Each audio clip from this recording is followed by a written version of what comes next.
Good evening. Welcome to Bud Light Hog Talk here at District Bar and Grill right here on Antenna TV 23-2. I'm Mike Peck. Great show for you here tonight. Our first guest, IceHogs defenseman Joe Lavin. Nice round of applause for Joe Lavin.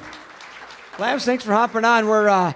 This is like the all-star version now of the show. You know, we take the best of the best. I mean, invite them back is what it is. Yeah, I'm sure. We're recycling through here.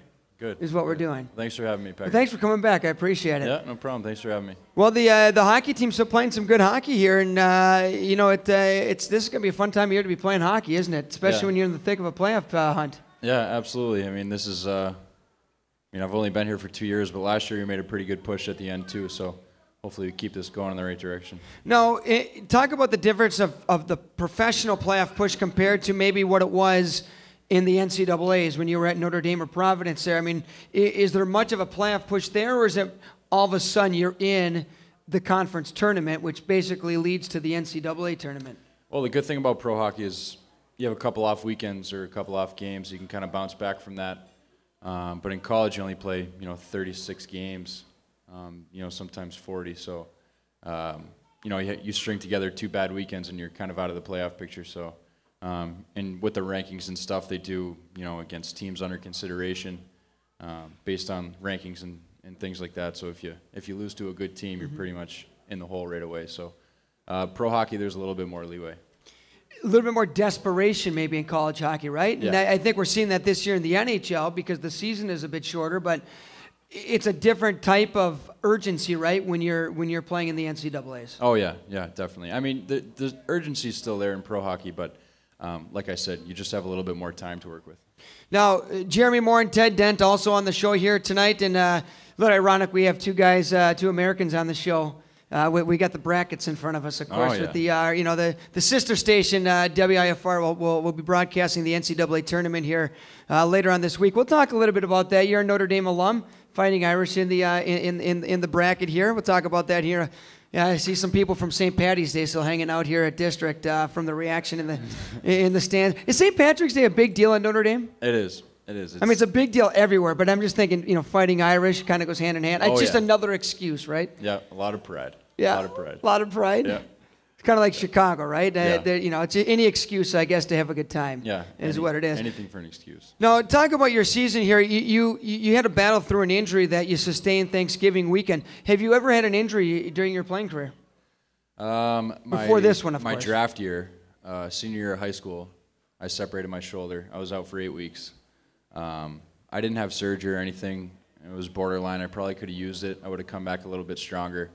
But it was the same thing, getting through it, doing as best you can, rehabbing it, and keeping yourself healthy. But it's just one of those things. It's such a physical game that it's something that, surfaces throughout the rest of the season. So things like that, things like my arm, I mean, it's not going to get 100% until after the season's done. But you get to a certain point and a certain adrenaline rush that kind of pushes you through. So just monitoring that. It was a weird stretch. You had an injury. It was your arm or your wrist. Yeah. Ben Smith had a similar injury. Byron Fraze had a similar injury. It's like everybody was going down with these hand or arm injuries. And I mean, something as simple as blocking a shot and the glove popped up, right?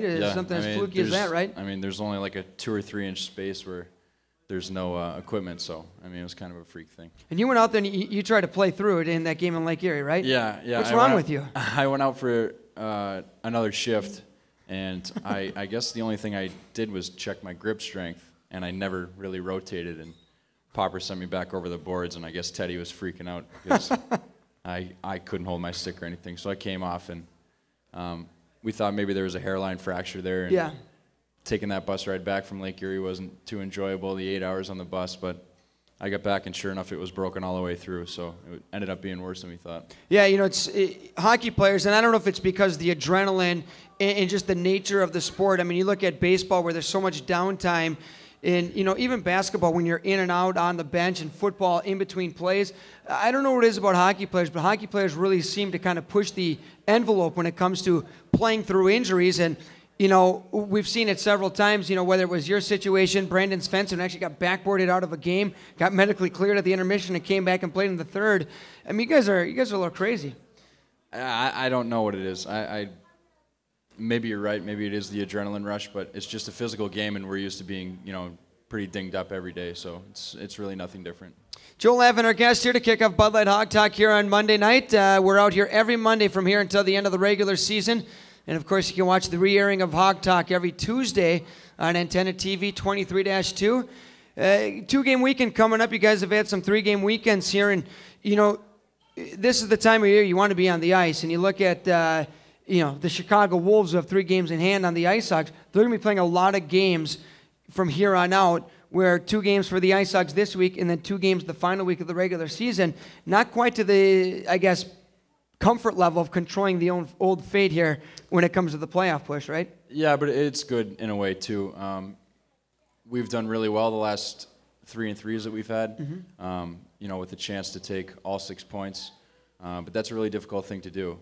Like you said, it's always easier when you're playing more games, but you know, when you have 2 games, it's a lot easier to take 100% of the points, especially when you're playing good teams. I mean, we're going to be playing the Milwaukees, Peorias, Chicagos, you know, teams that are right in the mix with us. So, you know, it'll be important for us to be playing games, but, you know, we want to win the games that we're in. We don't want to give any points away anymore.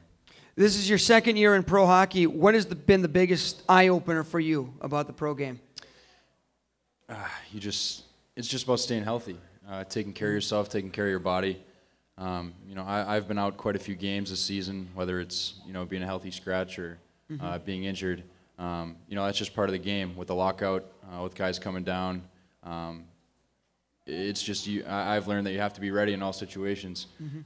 So coming back from an injury and coming back from maybe not playing a game or 2 is pretty difficult, but, you know, I think I've learned to get right back into the swing of things. Yeah, and you say you always have to be mentally ready, and that's, you know, wanting to be in the lineup every night, and it just isn't going to happen with every player. So you have to, that's a different aspect of the game. I'm sure that takes a little bit getting used to, but at the same time, channeling that into something positive, right? Yeah. I mean, at this point of the season especially, it's about the team and, you know, taking this team to the playoffs, you know, somewhere we haven't been in a few years. So it'll be good for a lot of us to get that playoff experience as being a pro hockey player. How good is this team? I mean, this team, like, depth. Right now, I think it's the deepest team in the conference. Now, we don't see Rochester, but Toronto has lost a lot. There's still good teams. They're really good teams. But to me, right now with the IceHogs, I mean, up front on the back end, this is a deep hockey team. Yeah, I mean, you have a guy like Benny Youds that's going down to the East Coast League, and, you know, he'd be a 1 or 2 D-man on, you know, any American League team, in my opinion. So, you know, you have guys that are out of the lineup that are pretty good hockey players, and it's a difficult thing personally, but, you know, I think for the team that's a really good thing.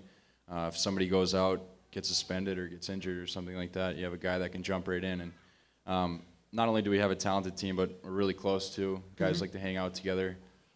It reminds me a lot of a college team.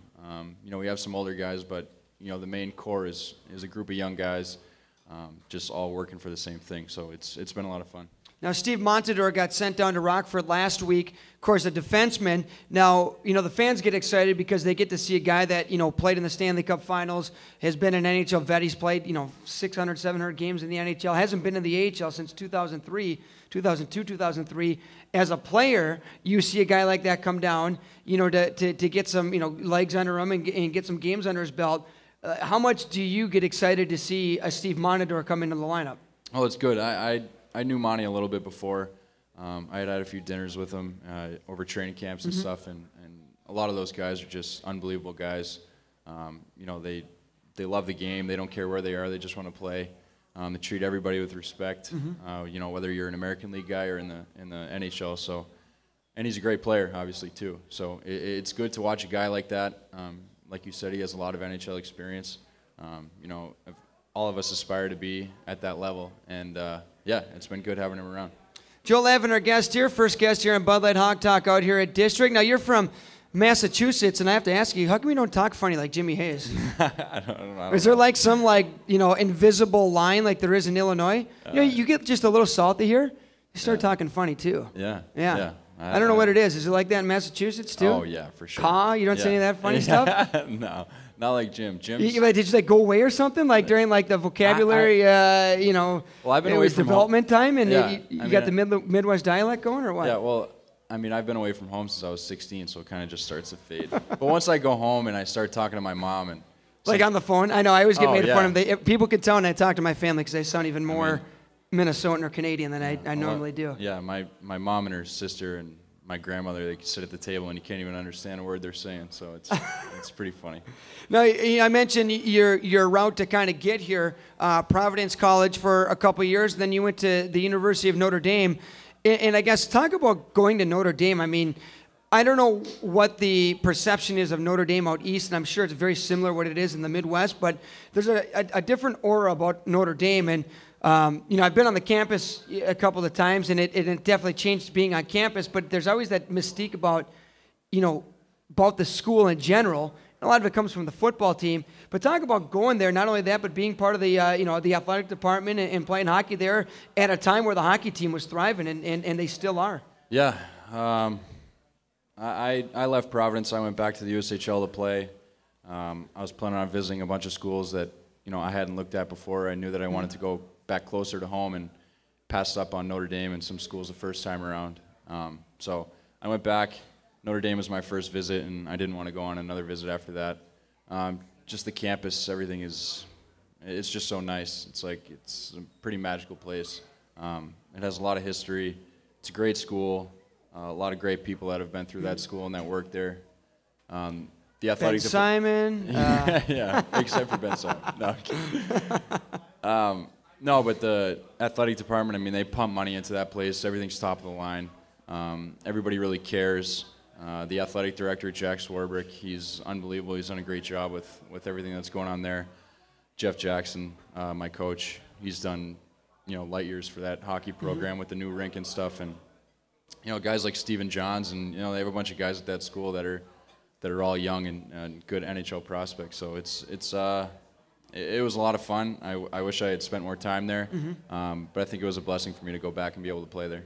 So you did the whole recruiting process twice. I mean, to do it once had it been pretty stressful to pick your college the first time around, but you had to go through that twice. What did you do differently the second time? I mean, I'm sure you already had a good idea what was out there, but was it different the second time around when you were picking the transfer school? Yeah, I thought it was going to be a lot more stressful than it actually was, because like I said, I thought I was going to be pursuing other schools too. But yeah, I went to Notre Dame and that was it after that. And Providence was a pretty easy decision for me. I've had a bunch of family that's gone through there. My brother was there.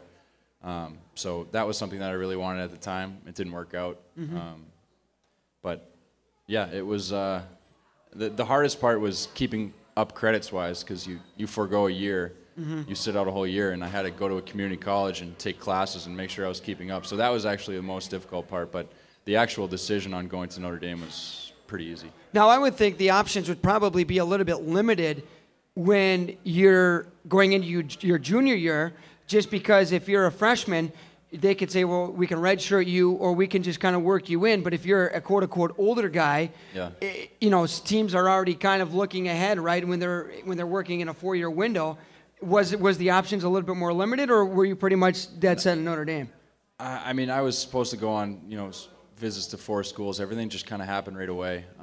There was kind of a little layoff time, but I didn't mind that. I just wanted to keep playing hockey. I didn't really care at the time. I knew that I had time to transfer. I knew I had a few months. So, but yeah, it was, I was pretty fortunate, like I said, to even, be getting looks at by schools. And honestly, at the time, I just wanted to play hockey. It wasn't even something that was stressing me out. Getting away from hockey, how's Football Fridays at Notre Dame? How cool are those? Yeah, they're a lot of fun. I guess we should explain what they are. I mean, it's basically the entire day. The alumni come in. There's dinners. I mean, there's parades. It's unbelievable on Friday, because when I went to the campus there, it was for cross country meets, which was held on Fridays, and 2 of the 4 years, it was Football Friday. Oh yeah. And the whole campus. I mean, it was unbelievable.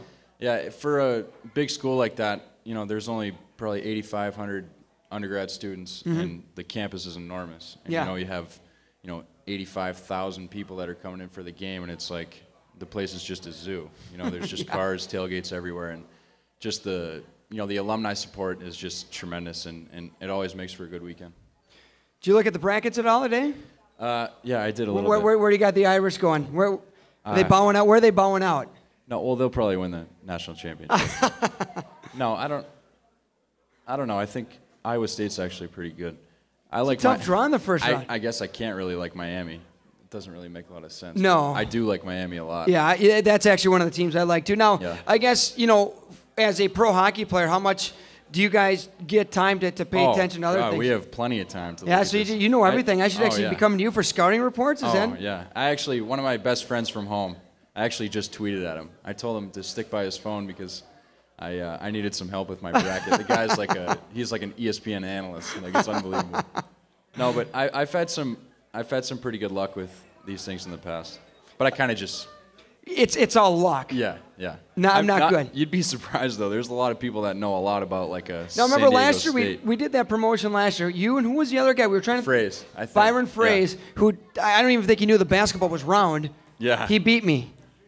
He beat me. Remember that we did that on... I think we did it through the... Yeah, he beat me. I don't think mine was any good either. Yeah. Well, you were up there. But, yeah, that was pretty embarrassing. Got beat by a guy from Winkler, Manitoba, so... Yeah, and then when Nate does well, he rubs it in everyone's face. Yeah, I know. Salt in But the wounds, too. I can't take it from Nate anymore. Final moments here with Joe Lavin, defenseman for your Rockford IceHogs. So, what's just one last question for you? Kind of talk about where you're at, and is this where you were hoping to be in your career? I mean, I know it's frustrating as a prospect because you always want to be at the next step where you haven't quite reached yet, if that makes any sense. But it's the process of getting there, and how do you think you are developing? I think things are going well. With the injury and stuff, that was a little bit unfortunate, and it's taken a little bit for me to come back from that. It's not exactly the easiest thing to deal with, especially when it's your wrist, your hand. It's a pretty important part, and with the lockout and stuff, a lot of things went on. It wasn't the most ideal year for everybody, I think, but I think a team aspect is really important, and I think I definitely got a lot of that this year. We've had a great team. We've had a lot of really good players that have been on this team at some point this year. But I'm having a lot of fun. Things don't always go the way you want them to go, but that's all part of the experience. If it's like I've been through it plenty of times in my career where things go dry, and then it's always greener on the other side. So. Just stick with it here. I think things are going well. I feel good. Just keep things rolling. Notre Dame happens to play Syracuse. Who wins? Is Mo here? He's here. That's why I kind of threw that out there. Probably Notre Dame. No, Notre Dame. Nice. Syracuse will probably. Joey, thanks for hopping on here. Yeah, I appreciate it. No problem. Nice round of applause for Joe Lavin, defenseman for your Rockford IceHogs. We're going to take a quick timeout. When we return, Jeremy Morin will be our guest. It's Bud Light Hog Talk here at District Bar and Grill on Antenna TV 23-2.